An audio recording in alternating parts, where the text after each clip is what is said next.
Okay, hello everybody, welcome back to my channel today. I'm Kevin, and today we're back to our Second World War topic. Our topic today is about the post-war era of the Second World War, which was also known as the end of the war. Of course, we've talked about this topic in the First World War, just like last time, we will talk about it once again, but it's just in the Second World War. So, of course, we've talked about this topic because the only Nazi country left in the Nazi side, the Japan, eventually surrendered on September 2 in 1945, and that is also the day that this war officially over.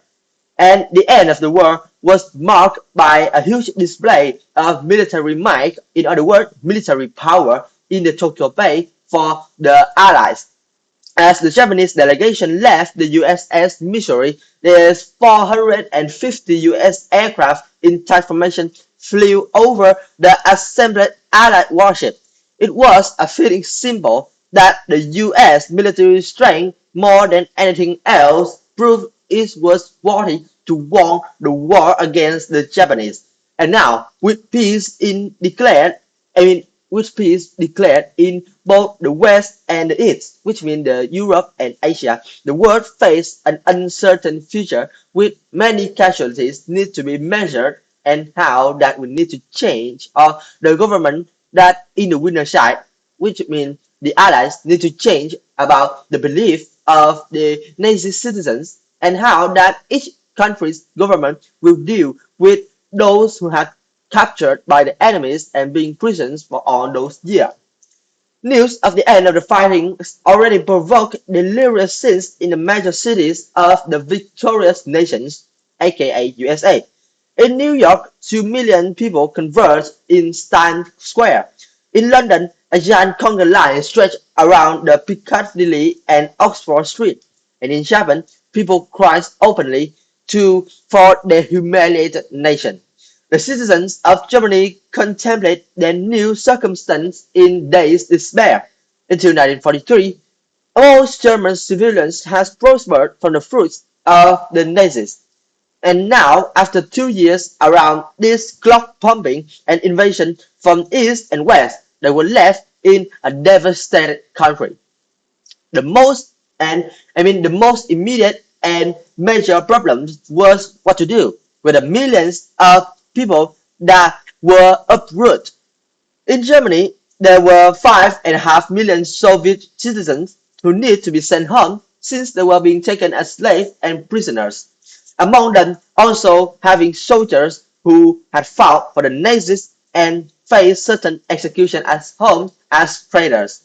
But with a cruel logic, the Soviet authorities also decide that many of the others who had survived the captivity as prisoners of war and slave workers were also recounted as traitors. But it was better than execution that those who are being taken, who was taken prisoner instead of, let's say, betray the Soviet Union directly will just face a long sentence for prison. Still, that is an unfair decision since they are just prisoner and they didn't do anything wrong. They fought for they fought for the government and then the government treat them with another prison sentence. So they returned home to long prison sentence. And millions of Germans also fled west away from the approaching Soviet armies in the east before the war ended.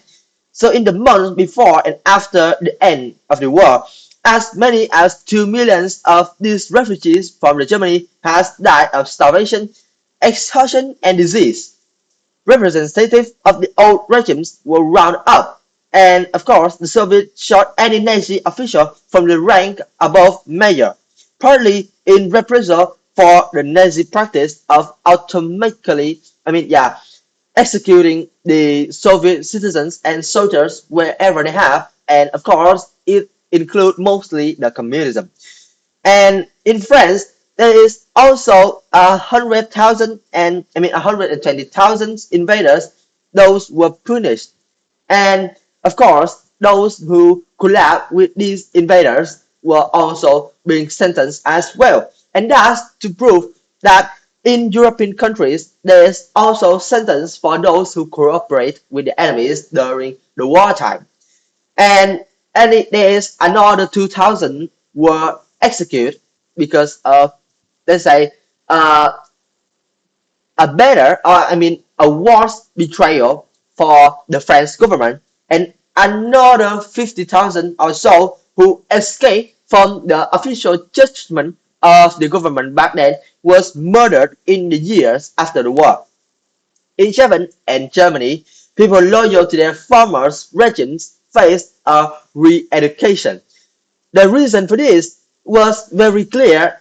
You guys all knows that the citizens always believed the government was good. And for the dictators countries like the Japanese and the Germany back then, they also used propaganda to prove with the citizens, oh, we are the hero, we are the good one.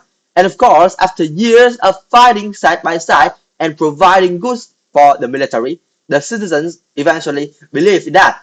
And now, as the Allies won the war, they have the right and the power to force everybody to believe in what they think or what they thought as the truth instead of their individual's belief. But of course, there's still people who don't believe in what the winner said, and because of that, the re-education process appears. It's not like forcing people to change their minds by torturing or something.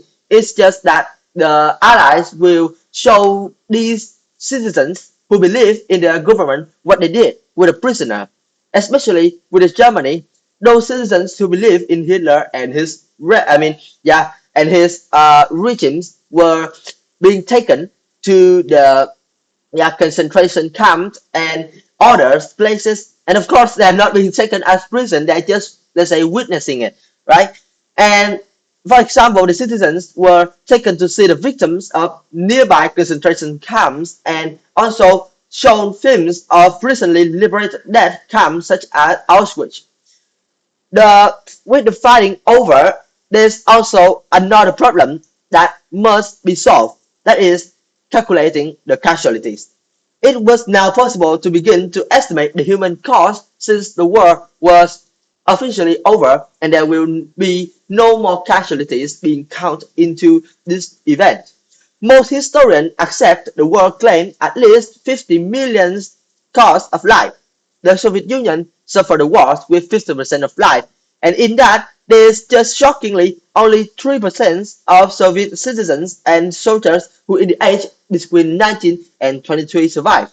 German dead numbered 3.5 million military men and over 2 million civilians. Britain and her Commonwealth, which means, let's say, her invaded countries, all right? Her small government that's around her Commonwealth, lost around 420,000 men. The United States, on the other hand, just suffered 2,000 and 290,000, and it was also the least or the smallest amount of casualties throughout the whole Second World War. In Poland, there is 6.5 million, 1 in 5 of the population perished.